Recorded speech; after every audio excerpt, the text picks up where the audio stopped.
Qual è il significato della bellissima canzone Due vite di Marco Mengoni? Ce lo siamo chiesti in tanti. Il cantante ci ha fornito una chiave di interpretazione, accennando al rapporto tra le due vite che ci contraddistinguono, quella della nostra mente cosciente e quella profonda delle emozioni inconsce e dei sogni. Da un lato, nella canzone di Marco Mengoni troviamo infatti l'esistenza quotidiana, quella che ciascuno di noi conduce con i suoi problemi, con le sue decisioni, spesso come un automatismo, fatto di doveri, di scadenze, di ritmi non eludibili, una vita che non consente un reale momento di riflessione.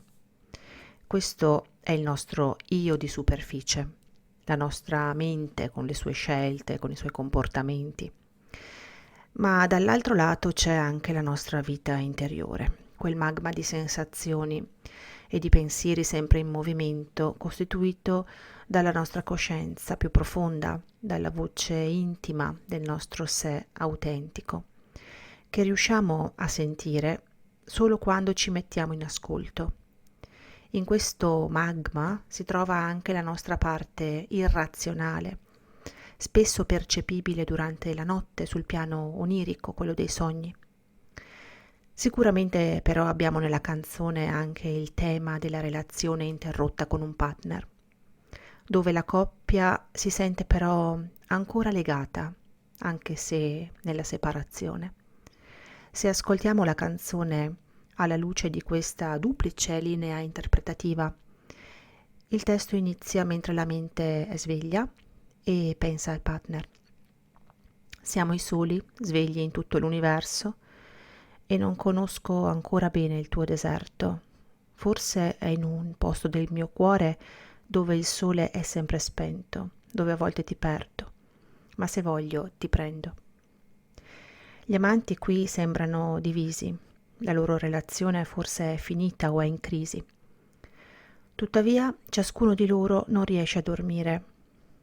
Il cantante ammette di non aver ancora compreso a fondo il vuoto e l'insoddisfazione manifestati dal partner, il tuo deserto. E se ha iniziato a comprenderlo, è forse solo in un posto del cuore dove ancora non arriva la luce della consapevolezza.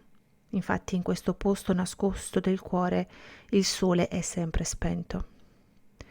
Nel momento in cui di notte il caos del mondo si placa, il cantante dice: sono sveglio anch'io e so che anche tu non riesci a dormire a causa del deserto che senti dentro, dove per deserto si possono intendere tutte le paure e le preoccupazioni che a volte non ci permettono di addormentarci.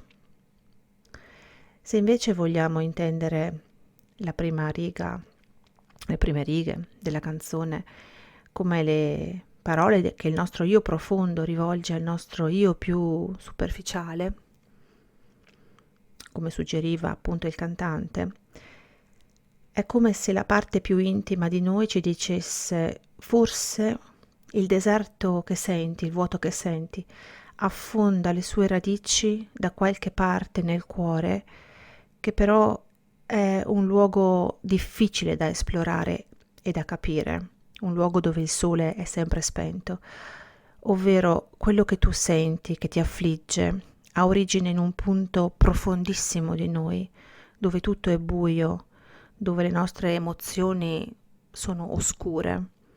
In questa prospettiva il senso di vuoto che viviamo, cioè il nostro deserto, ha origine negli abissi dell'anima e non c'è luce che possa illuminarlo, farcelo vedere, farcelo comprendere, né per la nostra razionalità e né per il nostro sé profondo. Per questo il nostro sé ci dice: non conosco ancora bene questo tuo deserto. Il perdersi e il prendersi a cui fa riferimento la canzone, in questa logica è una specie di alternanza tra il capire e il non capire se stessi, uno scollamento tra ciò che siamo nella vita quotidiana e ciò che siamo nel profondo di noi. Ma se voglio ti prendo, dice il cantante. Con queste parole comprendiamo che a volte la parte più intima di noi riprende il contatto con il nostro io e in quel momento ci riconnettiamo a ciò che davvero siamo.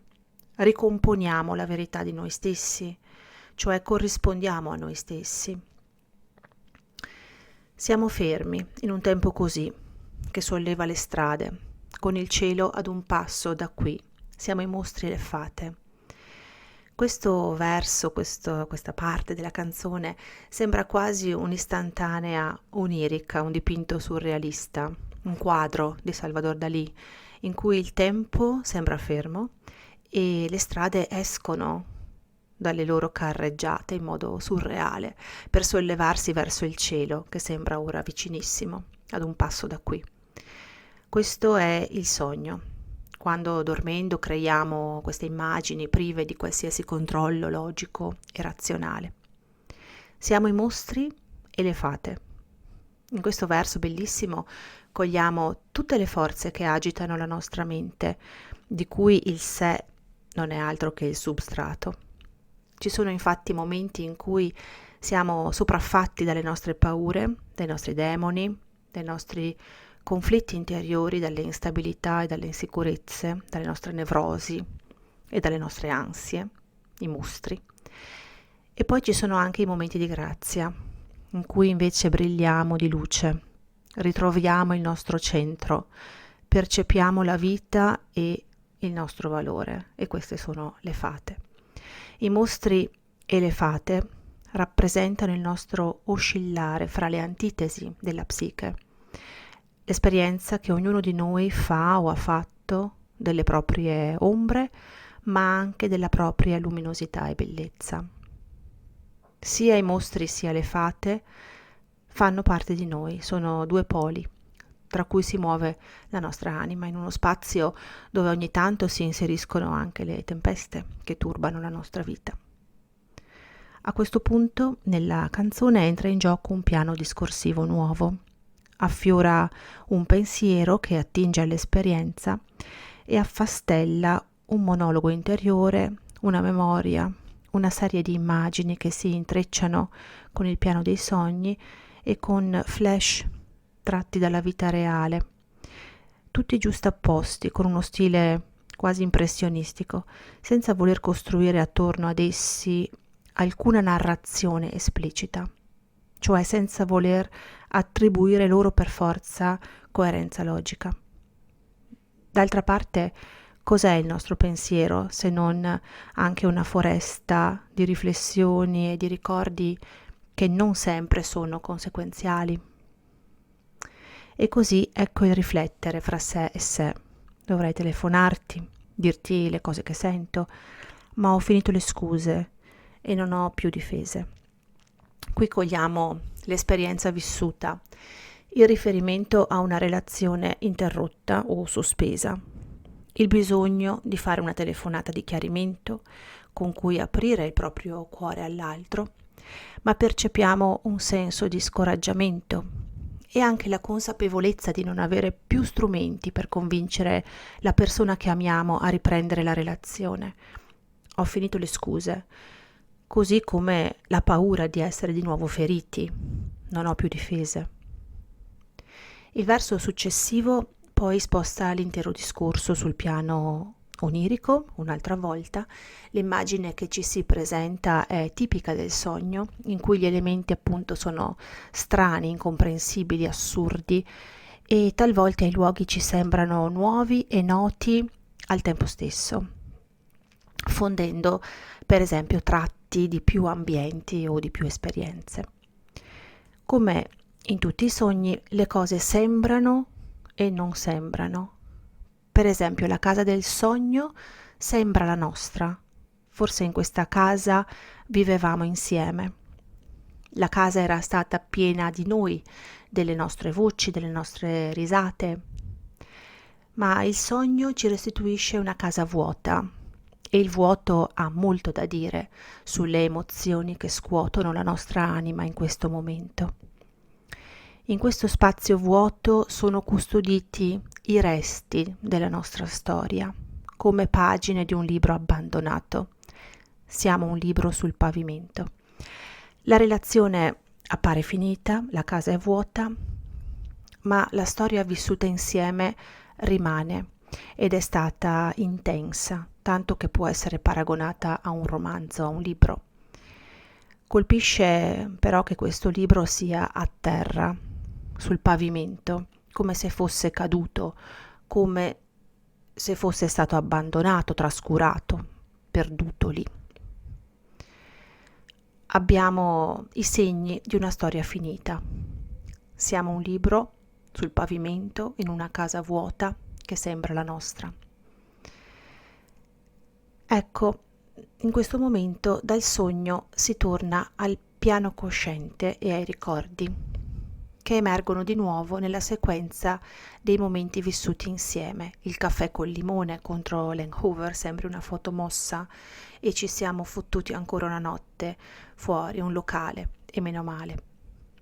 Improvvisamente la casa vuota, vista nel sogno, si scalda nella dimensione del ricordo e improvvisamente vediamo come in tante istantanee alcuni momenti condivisi nella relazione.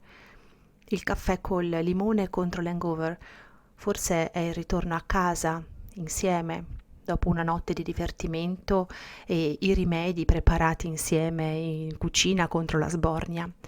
Sembri una foto mossa. La persona che abbiamo amato appare come un'istantanea nel ricordo che però inizia ad essere sbiadito, poiché questo tempo insieme è appunto passato. Rimane però il ricordo di una notte fuori, un locale.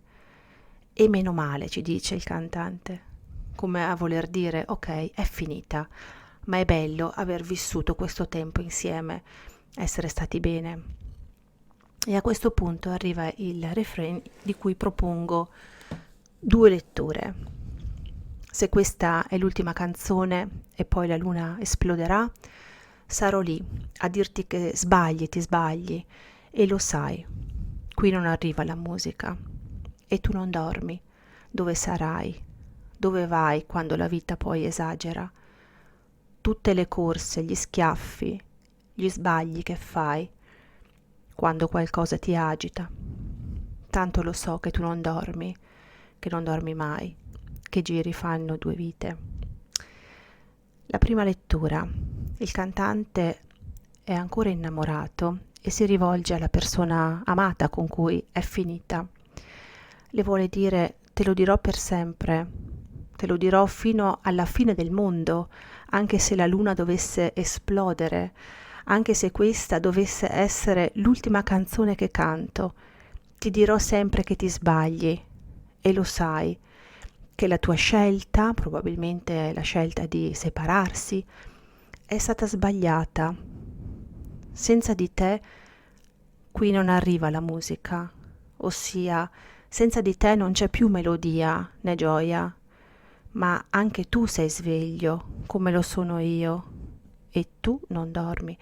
Mi chiedo dove sei, dove sarai, dove vai, quando la vita poi esagera.